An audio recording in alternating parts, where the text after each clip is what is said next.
आज राबड़ी रेसिपी बिना चीनी गुड़ प्रस्तुत।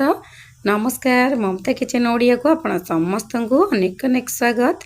आज मुझे शेयर करिछि राबड़ी रेसिपी। ये रेसिपी समस्त को तो खाइबा को भल लगी थाए, किंतु मु आज आपन को शेयर करिछि बिना चीनी गुड़े ये रेसिपी को। आशा करुछि आज रेसिपी आपन को भल लागिबो।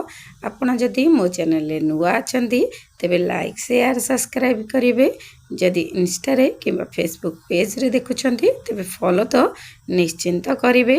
तो अभी चलतु देखि नबा आज रेसिपी। आज रेसिपी बनैबा आपनक पई बहुत सहज। तो मु एबे गैस ऑन करी कड़ाई बसई नेछि। तो कड़ाई गरम ही आसलानी। तो एबे कोन करबा ना, एबे एठी क्षीर दे दबा। क्षीर एठी मु 1 लीटर नेछि। तो से क्षीर को देकी हल्का हल्का रे एमती मिसई नेबे। तो ये गैस रो फ्लेम को प्रथमे हाई रे ही रखिथिबे। जेते बेले क्षीरटी फुटी आसीबो सेते बेले गैस रो फ्लेम को मीडियम रे ही रखिबे। तो प्रथमे आपण किंतु एठी 5 मिनिट हाई फ्लेम रे ही फुटेबा को पड़िबो क्षीरटी को। तो जेते बेले फुटी आसीबो आपण कोन करिवे ना, सेते बेले 2-3टा गुजराती को एठी छेचिकी दे देबे। तो एठी फुटी फुटी आसलानी क्षीर। एबे मु एठी 2-3टा गुजराती को एठी छेचिकी दे देछि। आपण जदि चीनी दवा को चाहूथिबे बा मीठा करबा को चाहूथिबे राबड़ी को, तेबे ए स्टेज रे आपण चीनी एठी ऐड करि परिबे। मु किंतु ए रेसिपी को बिना चीनी रे ही बनाउछि।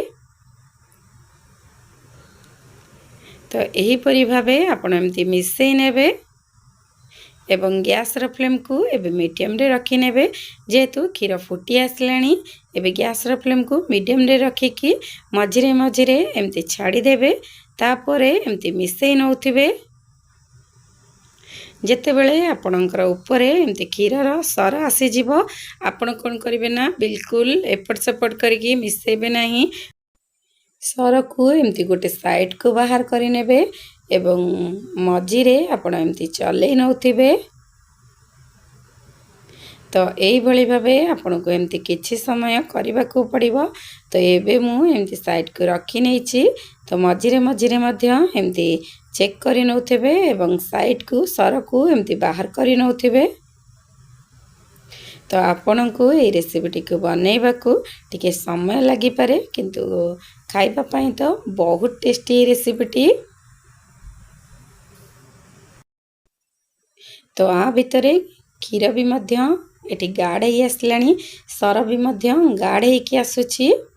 जेतु क्षीर गाढ़ ही आसलानी सेथिबई सर भी मध्य गाढ़ ही आसुची।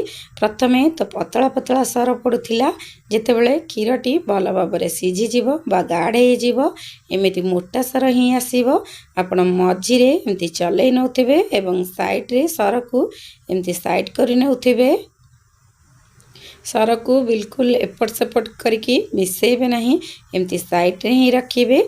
देखिबे आपणकर एही राबड़ी रेसिपीटी बहुत बढ़िया बनिबो एवं खाइबा पई मध्य सेतिकी स्वादिया लागिबो, पूरा दुकान भली। तो आ भितरे क्षीरटी भल भाबरे सिझी आसलानी, राबड़ी मध्य पाखापाखी हेई आसलानी। आ 5 मिनिट आपण सेमते मीडियम फ्लेम रे फुटिबा को छाड़ी देबे। एबे पाखापाखी हेई आसलानी। एबे चारिपटू लागिथिबा सर को आस्ते आस्ते एई भली भाबे एमती बाहर करि नेबे। एबे जो सुखिकी रही जाइथिबा सर को एई भली भाबे मु आपनको जेमती देखौछि आपण सेमती बाहर करि नेबे। देखिबे पूरा सुंदर भाबरे बाहरी जिवो। तो आ भितरे हेई आसलानी।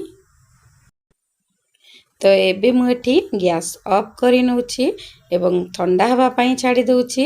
आपण ए राबड़ी को ठंडा कर देले एहा आहुरी ठीक हे जिवो। जेतिकी आपण पतला देखुछंती से सब बिल्कुल रहिबनी, पूरा ठीक हे जिवो। तो एबे मु गैस ऑफ करि नउछि एवं ठंडा हला परे मु आपनको देखौछि। आपण ए राबड़ी को 15 ରୁ 20 मिनिट ठंडा करि नेबे एवं तापरे आपण खाइबा को देई परिबे। तो एबे मु आपनको ठंडा हला परे देखौछि। देखंतु केते सुंदर एठी ठीक हो जाइए। आपण जेतिकी पतला देखुथिले सेतिकी पतला नाही, पूरा ठीक हो जाइए। आपण एठी देखिकी जानी पारुथिबे जे केते सुआदिया हेइथिबो राबडीटी। एबे रही जाइथिबा साइड रे बळका सर को एही भली भाबे आपण एमती बाहर करि परिबे। जेहेतु लागी जाइतिला मु तो बाहर करि नैथिली एवं रही जाइथिबा बळका को एही भली मु एमती बाहर करि नैछि। तो एबे कोन करबा ना, एबे गोटे बाउल को एमती बाहर करि नबा एवं तापरे आपण खाइबा को दे परिबे। तो आज रही रेसिपी आपन को केमती लगिला आशा करुछि भल लागिथिबो। जदि मोर ई रेसिपी आपन को भल लागिछि आपन को अनुभूति निश्चित मो सहित शेयर करिवे। तो यही राबिडी को आपण रोटी परोटा पूरी सबुथिरे खाई परिबे, नाइ तो खाली रे मध्य खाई परिबे। तो आज रही रेसिपी आपणकर प्रस्तुत हो जाइए। आपण जदि मो चैनल नुआ अछंती तेबे ममता किचन को लाइक शेयर सब्सक्राइब करिवे। एबे देखंतु मु एमती चामच रे आपण को आनी की देखै नउची। देखंतु पूरा मार्केट भली हेछि। तो आपण जो दुकान रो किणी की खाउछंती सेई राबिडीटी मीठा लागि थाए, ये किंतु टिके कम मीठा लागिबो। काहे कि ना जेहेतु आमे एठी चीनी ऐड करि नाही, काहे कि ना जेहेतु क्षीर रे ही बनिछि मीठा निश्चिंत लागिबो किंतु बहुत कम मीठा लागिबो। तो आज रो रेसिपी आपणकर प्रस्तुत हो जाइछि। आज पई एतिकी मु आ गोटी रेसिपी नै कि आसीबी।